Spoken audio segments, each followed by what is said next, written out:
അത് ശരി. സ്റ്റോക്ക് പ്രകാരം 200 ചാക്ക് സിമന്റ് കാണണം. അതിലിപ്പോ 100 ചാക്കേ ഉള്ളൂ. അതെ. Where is the other 100 bags? Sir ആ 100 ബാഗ്സ് ആണ് ഇതായിരിക്കുന്നത്. അതെ സാർ. അപ്പം ബാക്കി 100 അതാണ് സാർ ഈ ഇരിക്കുന്നത്. No I want to know the exact position. Sir മലയാളത്തിൽ പറഞ്ഞാൽ തിരക്കിടില്ല. ഓഹോ, ഇംഗ്ലീഷ് അറിയില്ലല്ലേ? I can speak in Malayalam. ഇവിടെ മൊത്തം 200 ചാക്ക് സിമന്റ് ആണ് ഉണ്ടായിരുന്നത്. അതെ സാർ, ഞാൻ പറയാം. ആകെ 200 ചാക്ക് സിമന്റ് ഉണ്ടായിരുന്നു. അതിൽ 100 ചാക്ക് ഇവിടെ ഉണ്ടല്ലോ. ബാക്കി 100 വേർ? അയ്യോ, ഈ സാറിന്റെ കാര്യം അതല്ലേ സാർ ഇതിനകത്ത് ഇരിക്കുന്നത്. What nonsense you are talking? You know department rules? Stealing department cement and selling in black market. If somebody asking you, fooling them by saying this and that. You bloody rascal, stupid, idiot. Excuse me, sir. This is a very sorry state of affairs. You are not just taking into consideration the plight of the government contractors. Actually, they are between the devil and the Deepsea. On the one side, you are asking bribe from them, and on the other side, you are asking them to be sick. How is this possible? I am not going to tolerate this kind of double dealing. Okay? എന്താ പ്രശ്നം രാജ? ഇത്രയും വിവരമില്ലാത്ത ഒരു മനുഷ്യനെ എന്റെ long ലൈഫിൽ ഞാൻ first time കാണാം. ഇയാളോട് സംസാരിക്കാൻ എന്നെ കിട്ടില്ല പത്ര. എന്താ പ്രശ്നം എന്ന് പറ. ആക്ച്വലി 200 ബാഗ്സ് ഓഫ് സിമെന്റ്, മൊത്തം 200 ചാക്ക് സിമെന്റ് ആണ് ഉണ്ടായിരുന്നത്. അതിൽ ഓൺലി 100 ബാഗ്സ്, വെറും 100 ചാക്ക് സിമെന്റ് ഇപ്പൊ ഇവിടെ ഉള്ളൂ. ബാക്കി 100 ചാക്ക് എവിടെ പോയി ചോദിച്ചപ്പോ എന്നെ കളിയാക്കുക. താൻ കളിയാക്കിയ? ഇല്ല സർ, നമ്മൾ ആ 100 ചാക്കിന്റെ തിരിമറി നടത്തിയില്ലേ, അതിന്റെ ഒരു... വേണ്ട രാജൻ സാറിന് എന്താ അറിയണ്ടേ? ബാക്കി 100 ചാക്ക് സിമെന്റ് എവിടെ പോയെന്ന് എനിക്കറിയണം. അത്രയല്ലേ ഉള്ളൂ. അതെ, ഞാൻ പറഞ്ഞുതരാം. എന്റെ മൂത്ത ചേച്ചി സെലീനയെ രാജൻ സാർ അറിയില്ലേ? പിന്നെ ഇതെന്ത് ചോദ്യം? ചേച്ചി കഴിഞ്ഞ ആഴ്ച പ്രസവിച്ചു. വല്ല സിസേറിയനോ എനി കോംപ്ലിക്കേഷൻ? ഒന്നുമില്ല. കുട്ടി എന്താ? ആൺകുട്ടി. ഓ, അപ്പൊ ഞങ്ങൾ ഈ ക്രിസ്ത്യാനികളുടെ ഇടയില് പെങ്ങള് പ്രസവിച്ച പലഹാരം ഉണ്ടാക്കി കൊണ്ടുപോകാന്നൊരു ചടങ്ങുണ്ട്. അത് ഞങ്ങൾക്കും ഉണ്ടല്ലേ? പിന്നെ അപ്പൊ ഞാൻ ഇവിടെ ഉണ്ടായിരുന്ന 100 ചാക്ക് സിമെന്റ് എടുത്ത് കുറച്ച് ഉണ്ടയും അച്ചപ്പവും കുഴലപ്പവും ഒക്കെ ഉണ്ടാക്കി അവൾക്ക് കൊടുത്തു. അതെ, വലിയ കാര്യങ്ങളൊന്നും അന്വേഷിക്കില്ല കേട്ടോ. പിന്നിതാ ഒരു സന്തോഷത്തിന് എന്താ കയ്യിൽ വെച്ചോ, ഇരിക്കട്ടോ. സന്തോഷായില്ലേ? ഒതുക്കിയോ സാറേ? ഇപ്പോഴത്തേക്ക് ഒതുങ്ങി സുബ്രഹ്മണി. പക്ഷെ ഇനിയും അവൻ ഇടയ്ക്കിടയ്ക്ക് തലവെക്കും. അതിനു മുമ്പ് അവന്റെ ക്രിമീഡി അവസാനിപ്പിക്കണം.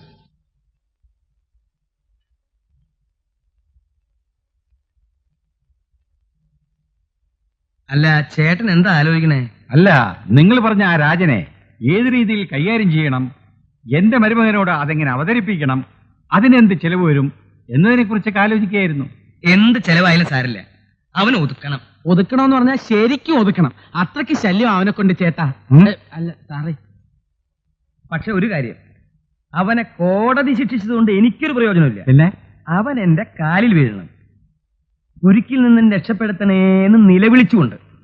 അതായത് ഞാൻ വിചാരിച്ചാലേ അവൻ കേസിൽ നിന്നും രക്ഷപ്പെടുള്ളൂ എന്ന് അവന് ബോധ്യമാവണം. അതൊക്കെ ശരി തന്നെ. നമുക്കൊരു കാര്യം ചെയ്യാം, കൂടുതൽ കാര്യങ്ങൾ ഇവിടെ ചർച്ച ചെയ്യണ്ട. നമുക്ക് ഏതെങ്കിലും ബാറിൽ പോയിരുന്ന് സംസാരിക്കാം.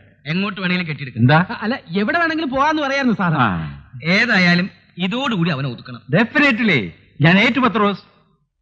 എന്താ നോക്കുന്നത്? അല്ല, ഇവിടെ ദൈവത്തിന്റെ ഫോട്ടോയിലുണ്ടോ നോക്കിയതാ. എന്തിന്റെ ദൈവത്തിന്റെ ഫോട്ടോ? നമ്മൾ ബാറിലേക്കല്ലേ പോകുന്നത്? ഷർട്ടോ നിക്കറോ എന്താ ഉള്ള എടുത്തിട്ട് വരുന്നു. 5 മിനിറ്റ്. പത്രോസേ, ഞാൻ ഇവിടെ തന്നെ ഉണ്ട്, നിന്റെ ഹൃദയത്തിൽ.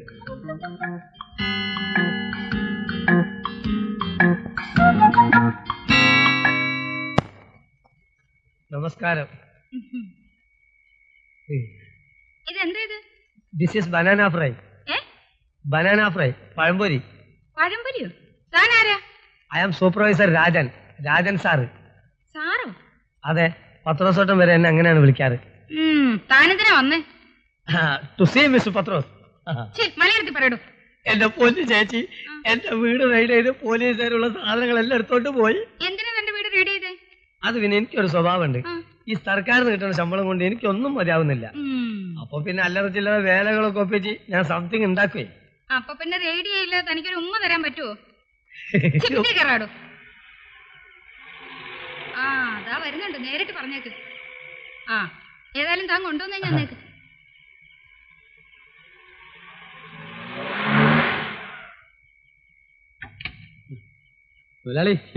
എന്താ രാജൻ സാറേ ഇവിടെ അസമയത്ത്?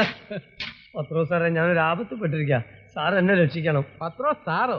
എന്താ ഒരു പുതിയ അഭിസംബോധനയൊക്കെ? മിസ്റ്റർ പത്രോസ് എന്നൊക്കെ അല്ലേ സാറ് വിളിക്കാറുള്ളൂ? പത്രോസ് ഏട്ടൻ വിചാരിച്ചാലേ എന്നെ രക്ഷിക്കാൻ സാധിക്കൂ. എന്താ, തന്നെ വല്ലൊരു തൂക്കിക്കൊല്ലാൻ വിളിച്ചോ? പുതിയ ആന്റി കറപ്ഷൻ CI എന്റെ വീട് പരിശോധിച്ച് കണക്കിൽപ്പെടാത്ത പലതും അയാൾക്ക് കിട്ടിയിട്ടുണ്ട്. അയ്യോ പാവം. ഒരുപാട് പോയോ ചേട്ടാ? പോയത് സാരല്ല, ഇനിയും ഉണ്ടാക്കാവുന്നതല്ലേ ഉള്ളൂ. അതെ സോറി, അല്ല പോയത് പോട്ടെ, കേസ് ഉണ്ടാവാതിരുന്നാ മതി. അതിന് ഞാൻ എന്തു വേണം? ഈ CIയുടെ അമ്മായിയപ്പ സാറിന്റെ ഉറ്റ സുഹൃത്താണെന്ന് ഞാൻ അറിഞ്ഞു. സാറ് വിചാരിച്ച എന്നെ രക്ഷിക്കാൻ സാധിക്കും. ആളെനിക്ക് പരിചയമുണ്ട്. പക്ഷെ ഞാൻ ആ കൃഷ്ണനാരോട് പറഞ്ഞാൽ ആള് കേക്കോ സുബ്രഹ്മണി? കേൾക്കും സാർ, പക്ഷേ കാശ് കുറച്ച് അധികം ചെലവാകും. കാശിന്റെ കാര്യത്തില് കൃഷ്ണൻ നായർ സ്വന്തവും ബന്ധവും നോക്കാറില്ല.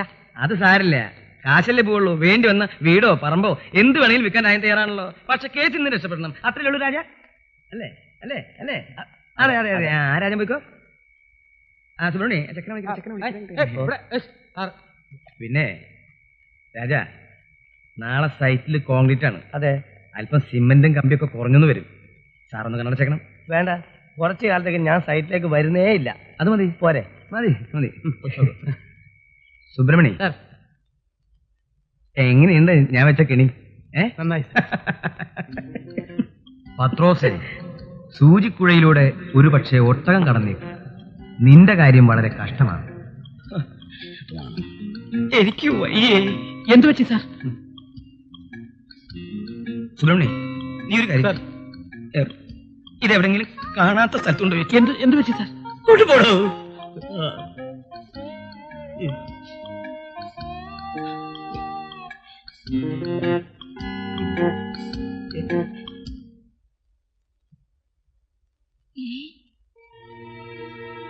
എടി ദേവ ആരുടെ വെട്ടി പോലീസുകാർ വന്നിരിക്കുന്നു. വല്ല റേഡോ മറ്റോ ആയിരിക്കും. ഇയാൾ ഇങ്ങനത്തെ മനുഷ്യനാണെന്ന് ആര് വിചാരിച്ചു? വെണ്ടാപ്പൂച്ച കലവടിക്കൊന്ന് കേട്ടിട്ടേ ഉള്ളൂ. എത്ര ലക്ഷം പിടിച്ചോ ആവോ. അമ്മ എന്തിനാ ആവശ്യമില്ലാത്തൊക്കെ പറയുന്നേ? ഹേമയുടെ അച്ഛൻ അത്തരത്തിലുള്ള ആളൊന്നുമല്ല. പിന്നെ അയാൾക്കെന്താ കാശ് കഴിക്കുവോ? ചക്കര കൊടുത്തി കഴിട്ട് ആരെങ്കിലും നക്കാതിരിക്കുവോടി? എന്റെ മാതാവേ, വിലങ്ങ് വെച്ച് കൊണ്ടുപോകുന്നത് ഈ കണ്ണോണ്ട് കാണേണ്ടി വരുമല്ലോ. ദേവര് സ്റ്റേറ്റുകാർ കിടക്കുന്നു. സ്റ്റേറ്റുകാരോ? റേഡിന് എന്തിനടി സ്റ്റേറ്റുകാർ? ഇനി ചിലപ്പം വല്ല ഉദ്യോഗസ്ഥന്മാരും വന്നിട്ടുണ്ടാവും. അപ്പൊ സംഗതി ചാലം സീരിയസ് തന്നെയാണേ. അത് ഉദ്യോഗസ്ഥന്മാരുടെ കാറൊന്നും അല്ല, മന്ത്രിയുടെ കാറാ. പിന്നെ മന്ത്രി എന്തിനടി ഈ ഗുമസ്തന്റെ വീട്ടിൽ വരുന്നേ? എടി ആനി, ആനി, ഇനി ചിലപ്പോ അവരുടെ സ്വന്തക്കാര് വല്ലവരും മന്ത്രിയുടെ ഡ്രൈവറായിട്ട് കാണുമടി. അതിന് പോലീസ് എസ്കോർട്ട് എന്തിനാ വരുന്നത്? ഏതോ മന്ത്രി തന്നെയാ വന്നിരിക്കുന്നത്. ഓ പിന്നെ നിനക്കല്ലേ നിശ്ചയം? ആണെങ്കിൽ അമ്മച്ചിക്ക് എന്നാ നഷ്ടം? എടിമോളെ, ഒന്ന് പോയി നോക്കിയച്ചു പാടി ആരാണെന്ന്. ഞാനെങ്ങും പോകുന്നില്ല. ആരായാലും നമുക്കെന്താ അമ്മച്ചി? നാഴേക്ക് 40 കേട്ടോ അവിടെ പോയി വായി നോക്കി ഇരിക്കുന്നതാ. ഒരു കാര്യം പറഞ്ഞപ്പോ അവക്ക് വയ്യെന്ന്. ഇനിയിപ്പോ എങ്ങനെ ഒന്ന് അറിയാം എന്റെ മാതാവേ. എടി ഗ്രേസിയേ, അമ്മച്ചിയല്ലേ അവളെ മാർക്കറ്റിലേക്ക് വിട്ടത്? ഓ അത് നേരെ. അയ്യോ അവരിപ്പോ പോവല്ലോ. എന്തോ കാണാനും വയ്യ.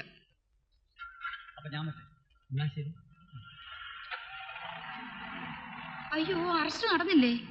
ദൈവം ആരും അടിപോലെ നിൽക്കുന്നു. ഇനി മന്ത്രി തന്നെയാണോ വന്നത്? സരോജം, ഞങ്ങളെയൊക്കെ അങ്ങ് മറന്നോ? ഈയിടെയായിട്ട് ഇപ്പുറത്തോട്ടൊന്നും കാണുന്നേ ഇല്ല.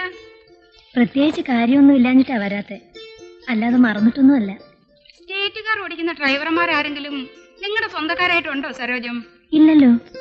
എന്റെ ഒരു ശുദ്ധത കൊണ്ട് ചോദിക്കാ കേട്ടോ, ഒന്നും തോന്നല്ലേ. പിന്നെ ഏതാ വീട്ടുമുറ്റത്തൊരു സ്റ്റേറ്റുകാർ കിടക്കുന്ന കണ്ടേ? ഓ അതോ, അത് ഗോവിന്ദൻകുട്ടി നായർ വന്നതാ. ഗോവിന്ദൻകുട്ടി നായരോ? അതാരാ? മന്ത്രിയാ, കുട്ടികളുടെ അച്ഛന്റെ വലിയ സുഹൃത്താ. ഇതുവഴി എങ്ങോട്ടോ പോകുമ്പോ ഒന്ന് കയറിയതാ. അപ്പൊ വാര്യർ സാറിന് മന്ത്രിമാരൊക്കെ സുഹൃത്തുക്കളല്ലയോ?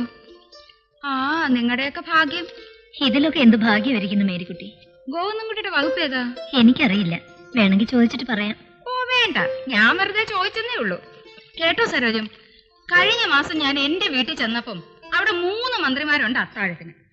പോലീസും പട്ടാളക്കാരും ശുപാർശക്കാരും. എന്റെ മാതാവേ, ആകെ ഒരു ബഹളം.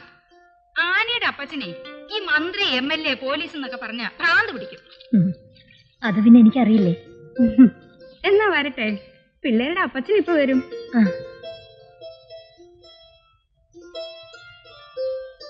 അമ്മച്ചി, മന്ത്രിയെ വന്നെന്ന് അറിഞ്ഞപ്പോ അമ്മച്ചിക്ക് സമാധാനമല്ല. ഓടിയോടുന്നു, അവിടെ ഒരു വെളച്ചില്. മാത്തുക്കുട്ടിയെ, എന്താണ് അടുത്തി? ഈ ഗോവിന്ദൻകുട്ടി മന്ത്രിക്ക് ഏത് വകുപ്പാടാ? ഗോവിന്ദൻകുട്ടിക്ക് സാമൂഹ്യക്ഷേമ വകുപ്പാണെന്നാണ് തോന്നുന്നത്. അത്രേ ഉള്ളൂ. ഈ സാമൂഹ്യക്ഷേമം വല്ല ഗുണമുള്ള വകുപ്പ് ആണോടാ മാത്തുക്കുട്ടി? ആർക്കാണ്? നമുക്കാണോ അതോ മന്ത്രിക്കാണോ? നിനക്ക്.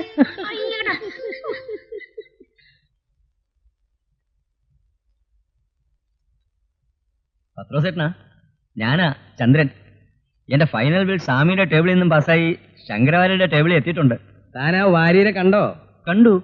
ഫണ്ട് അലോട്ട്മെന്റ് ഇല്ല, ബില്ലിൽ എന്തൊക്കെ ഡൗട്ട്സ് ഉണ്ട്, അതുകൊണ്ട് സെക്ഷനിലേക്ക് മടക്കി അയക്കാണെന്നൊക്കെ പറഞ്ഞു. പത്രോസേട്ടാ, ബില്ല് ഉടനെ പാസ്സായില്ലെങ്കിൽ ഞാൻ ആകെ കുഴയും. തന്റെ മാത്രല്ലടോ, എന്റെ ഒരു 10-12 ലക്ഷം രൂപ അയാൾ കാരണം കുടുങ്ങിക്കിടക്കുക. ഏതായാലും ഞാനും നോക്കട്ടെ. ബില്ല് പാസ്സാക്കി തരാമെന്ന് പത്രോസേട്ടൻ പറഞ്ഞു. തുക ഞാൻ എൻ്റെ ഒക്കെ തന്നു കഴിഞ്ഞു. ഇനിയും താനൊന്ന് സമാധാനിക്കണോ മനുഷ്യ, നമുക്ക് വഴിയുണ്ടാക്കാം. വെക്കട്ടെ. കണ്ടുമുട്ടുന്നവർ മുഴുവനും എന്നെ പോലെയായ ഞാൻ എന്താ ചെയ്യാ? ഇനി ആ ശങ്കരൻ കഴിവേറിന് ഇനിയിപ്പോ എങ്ങനെയാ അവനോ? നിർത്തി, ഞാൻ നിർത്തി. ഇനി ഒരു അക്ഷരം മിണ്ടണില്ല. വല്ലതും പറഞ്ഞ് എന്നെ വിഷമിപ്പിക്കരുത്. വേണമെങ്കിൽ 2 തെറി പറഞ്ഞു. പിന്നെ ഇടയ്ക്ക് ചില പൊടിക്കൈ ചെയ്യുന്നുണ്ട്. നിനക്ക് വിഷമമൊന്നുമില്ലല്ലോ, ശീലിച്ചു പോയി. വേണ്ടെന്ന് വെക്കാൻ എന്നെ കൊണ്ട് സാധിക്കാഞ്ഞിട്ടാ. വെറുതെ ഒന്നല്ലല്ലോ, ഇഷ്ടംപോലെ എഴുതി എത്തിക്കില്ലേ? ആ, അപ്പച്ചൻ ആരോടാ സംസാരിക്കുന്നേ? ഭൂമിയിലെ മാലാക എന്ന നാടകത്തിലെ ഡയലോഗ് ഒന്ന് അപ്പച്ചൻ പറഞ്ഞു നോക്കിയതാ. അത് എഴുതിയതാരാ മോളെ? എനിക്കറിയില്ല. ഒരു ഡോക്ടർ ജെയിംസ് കാണാൻ വന്നിട്ടുണ്ട്. ജെയിംസോ? ചെല്ല്, ഇതേ വരുന്നു. ദേ, ഒരു കോള് വന്നിട്ടുണ്ട്. എന്നോട് ഒന്നും തോന്നരുതേ. ഇവിടെ തന്നെ ഇരുന്നാ മതി, എന്റെ കൂടെ വരണ്ട.